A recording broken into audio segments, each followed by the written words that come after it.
Il y a un problème qui se passe. Le village est brûlé, c'est pas un village de politique. Ils sont arrivés, ils ont cassé notre village. Et nous sommes en train de revendiquer le pourquoi, le comment. Où nos parents vont dormir, où nos petits frères vont dormir. Il y a la rentrée bientôt. Comment ils vont faire pour dormir? Il y a deux qui ont 2-3 maisons dans le village de leur papa, de leur maman. Tout a été rasé. Tu n'es plus chez ta maman, tu n'es plus chez ton papa. Tu vas chez qui? Mais est-ce que vous n'avez pas négocié au départ? Il y avait des négociations avec l'État ou pas? Les négociations avec l'État ont commencé depuis 2016. Mais ça n'est passé avec voilà. Ça n'est passé là ou pas?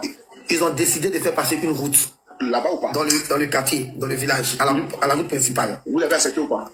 Ils n'ont rien accepté. Ils étaient en train de négocier de comment ils vont casser. C'est l'État qui propose. On va casser 20 mètres, on va casser 15 mètres, on va casser tant. C'est l'État qui propose. Le chef sortant, il écoutait. Il a dit non, au lieu de casser tant. Parce qu'ils étaient en pourparlers pour arriver à un accord. Donc quand la chefferie sortante n'a même pas signé d'accord, déjà, et leur mandat était fini, le nouveau chef qu'ils ont choisi est venu au pouvoir.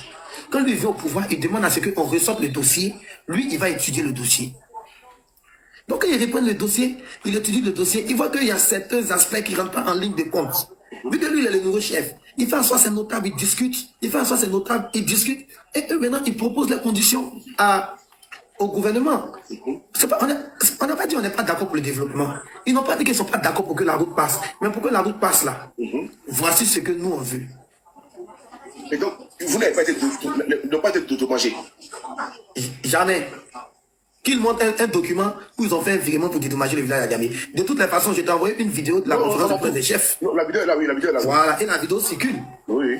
Parce que tu ne peux pas dédommager quelqu'un, donner 4 milliards à quelqu'un et puis il va venir faire une vidéo pour mentir. C'est-à-dire que tu vas envoyer la police, il fallait l'arrêter pour l'amener en prison, il va rembourser ton argent. Effectivement, oui. Voilà, donc nous on est dans un combat pour notre village. Ceux qui sont en train de parler après, ça c'est eux qui voient. Nous, en ce moment, à l'instant T là, ce qui n'est pas vrai, c'est ce qu'on dit. Le village n'a pas de journal télé, le village n'a pas de radio. Donc nous, les enfants du village, qui sont pas là pour le moment au village, qui ont comment on appelle ça, qui ont la possibilité d'aller sur Internet, qui ont les réseaux sociaux, comme ils sont en train de mentir sur notre village, mentir sur nos parents, mentir sur nos chefs, c'est pour ça que nous aussi on fait des vidéos pour démentir tout ça. On fait des vidéos pour dire d'arrêter de dire du n'importe quoi chez nous. Voilà. C'est pour ça que nous aussi nous sommes là pour poser des questions. Maintenant, ma question suivante, elle est la suivante. Les chefs ont fait une sortie pour dire qu'ils n'ont reçu aucun centime. Mais est-ce que les populations n'ont pas été avisées pour qu'on puisse venir casser les maisons? Aucune population a été avisée. On entendait, c'est ce que je dis, on entendait que les gars vont venir casser, que bientôt ils vont casser le village. Ils vont casser le village. Il faut comprendre les questions parce que je me mets dans la peau d'un militant manipulé, c'est peut-être quelqu'un de manipulé. Vous te posez des questions. D'accord, ok. Voilà. Au fait, on entendait les gens, ils vont casser le village bientôt. La route doit passer. Ça, là, depuis au temps du fouet, c'est un dossier qui est là. On sait que la route va passer ici, la route doit passer dans le village, le plan est déjà là, tout. Mais comment ça doit passer? C'est un village, c'est pas un quartier. Maintenant, si les négociations sont faites, que le chef, le chef, à chaque fois, il réunit le village pour donner des nouvelles de cette histoire-là. Maintenant, si les négociations sont faites, que le chef a signé un document, le chef ne va pas s'opposer à ce qu'on vient de casser. Il va faire asseoir les gens pour dire, bon, on a décidé que la route passe sur la voie principale, on sera délocalisé ici. Ceux qui seront impactés seront dédommagés pour qu'ils aient un endroit quelque part. Et puis voilà. Il va dire à tout le monde, le chef s'est fait un menteur. Nous, notre chef s'est fait un menteur. Il allait dire à tout le monde. C'est parce que, et puis, si vous avez vu dans la vidéo, le notable Jacques Nkumo, mon tonton, il est Tchaba Djeou, il est doyen même de la génération qui est au pouvoir. Tu comprends? Il a dit quoi dans sa vidéo? Il a bien dit que les négociations sont toujours en cours. Oui. Avec le gouvernement. Et c'est le premier ministre, Bekri Mombe, qui est intermédiaire entre le village et le gouvernement. Les dossiers sont sur sa table. Donc, à quel moment on finit pas d'avoir un consensus pour signer un document et pour que le village accepte? Et on se lève à 4 h du matin pour venir casser quelque chose. C'est un truc qui n'est pas normal. Les gens disent que depuis 2016, ils ne veulent pas accepter, ils ont fait un bras de fer, c'est pour ça que le gouvernement est venu casser. Mais c'est un village. Il faut que les gens acceptent qu'ils vont laisser leur patrimoine pour aller ailleurs. Il faut que le chef essaie de négocier avec la population un peu. Pour leur dire non, est-ce que voilà, c'est comme ça. Les personnes n'ont pas eu de l'argent? Qui a eu l'argent? Non, je dis la personne qui a eu l'argent. Jusqu'à peu d'aujourd'hui. C'est que nous on sait. Parce qu'on a bien monsieur fait une vidéo pour dire non, que lui, il est à Tcham. Sa vidéo, je vous la montre la vidéo. Lui qui a porté le chapeau là. Oui, il a porté le kita. Oui, il a porté le chapeau, le lunette avec pagne là. Oui.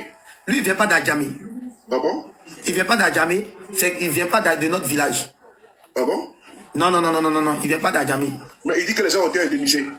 C'est un menteur. Lui, il vient pas d'Adjamé. Ma propre mère m'a fait une vidéo directe sur lui. Lui ne vient pas d'Adjamé du tout. Ce qui fait que ça a chauffé la tête de tout le monde. Tous les jeunes là ont commencé à faire des vidéos sur lui, des directs sur lui. Lui ne vient pas d'Adjamé. Tu sais, dans toutes choses, il y a des vendus. Ouais. En toutes choses, il y a des traites. Voilà. Ce monsieur-là, c'est un vendu. C'est des gens à qui on ne répond pas. Moi, mais je ne réponds même pas parce qu'il ne connaît même pas le village. Il ne sait même pas le village qui où, pour arriver où. Il me demande si l'Adjamé, c'est pire là-bas. Voilà. Nous, on est jeunes, c'est vrai, mais personne ne peut venir nous tromper. Mais on parle de lui, on parle de celui-là. C'est de lui que je parle. Ce monsieur-là, c'est de lui que je Tu m'as parle. même pas montré la vidéo et puis j'ai parlé, non? Voilà, lui, il vient pas d'Abidjan Djamé. Il n'est pas d'Abidjan Djamé. Lui, la dernière fois, j'ai vu un de ses trucs, je crois qu'il avait fait un truc et puis on l'a attrapé. Quoi. Il ne sait pas de quel village il vient, où on l'a mis en prison pendant un moment. Lui, il faisait de ses trucs. C'est un bandit. Il a changé de bouche. Lui, il ne vient pas d'Abidjan Djamé. Un débrouillé d'Abidjan Djamé va venir te parler. Il te dira ce qui se passe. Lui, il ne vient pas d'Abidjan Djamé. C'est lui qui est là. C'est lui qui a fait la vidéo, qui a dit donc que nous sommes bien indemnisés. Oui. Donc, vous ne connaissez pas dans cette... Lui, il n'est pas... Et dans le direct, là, il y a beaucoup de personnes qui viennent d'Adjamé. Il y a mon ami Kone Madj.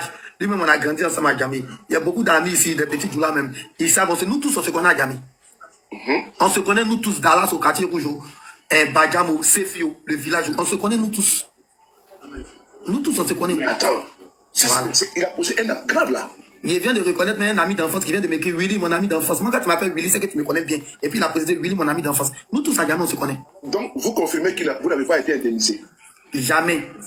Bon, moi-même là, j'ai dit qu'on n'a pas été indemnisé. Moi ici, de la génération, moi ici, Blessoué, la génération actuellement qui est au pouvoir, c'est les Tchagba.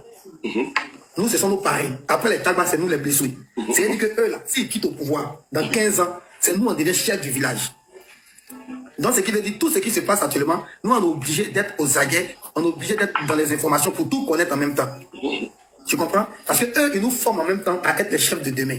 Parce qu'après eux, c'est nous, on devient des chefs. Tu comprends? Donc, tout ce qui se passe, nous, on est au courant. Voilà. C'est pour ça qu'aujourd'hui, on s'est appelé, on s'est dit qu'à partir d'aujourd'hui, tout ce qui est des informations sur Internet, nous aussi, on va dire ce qui est vrai. Si on a besoin de documents, on appelle la chefferie, nous donne des documents, on met. Bon, je ne coupe pas la parole. Tu as vu, c'est Lui, Ahmed, fait 15 ans. cet après-midi, je suis monté sur votre direct. Oui. J'ai posé des questions ou pas? Excuse-moi. Voici quelqu'un qui a dit son nom, Toba et Génie. Il dit Nyam. Celui que tu as monté sa vidéo là, il s'appelle Nyamba Timothée. C'est un voilà, quelqu'un qui Toba et Génie. Elle le connaît bien, c'est une femme qui te parle. C'est un voleur, c'est un vendu. Il ne vient pas d'Adjamé village. Voilà, tu vois, ce qui est important, nous avons décidé de vous aider dans la communication face à l'injustice. Merci beaucoup. Et aujourd'hui, là, cet après-midi, c'est ma soeur Julie qui m'a envoyé la vidéo. Si. Elle m'a dit non que des frères épillés, même si je ne comprends pas de venir. Dis-moi ce que tu veux. Je te dis de parler en français et je parle en français. Et j'ai dit à tout le monde de parler en français. En français. Et je suis monté, je vous ai posé des questions. Pour moi-même, pour éclaircir, pour alimenter, pour nourrir ma lanterne. Et donc, quand j'ai vu toutes les questions qui m'ont été posées, j'ai décidé de faire un direct. Et pourquoi défendre la cause avec vos arguments?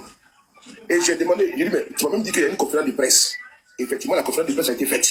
Je vais t'envoyer la vidéo. La vidéo est là. Les chefs ont fait la conférence de presse. Moi, j'ai fait un podcast que j'ai publié tout à l'heure, où ils expliquent qu'ils n'ont jamais rien signé, ils n'ont jamais reçu 5 francs. Maintenant, moi, je me pose la question. Est-ce qu'il n'y a pas une antinomie entre votre combat et vos cadres? C'est-à-dire que quand il dit antinomie, c'est-à-dire qu'il y a une contradiction. Parce que vous avez le Premier ministre qui est de votre communauté. Le Premier ministre, Begré Mambé. Vous avez les vice-gouverneurs. Parce qu'on ne voit pas seulement que Bakongo. Il y a également le vice-gouverneur qui est monsieur, Don Poulet. Tu sais que nous, oui. nous, franchement, nous, c'est pas une histoire de Bakongo. Hein. Non, je fais allusion. Bakongo, lui, le gouverneur du district, lui, il fait son travail, lui, on lui donne des ordres. Non, j'en viens pour la question. Je fais abstraction de Bakongo parce que pas qu'on regarde que Bakongo, même tatouage Abidjan, parce que je veux dire que dans le gouvernorat, là, il y a des billets dedans.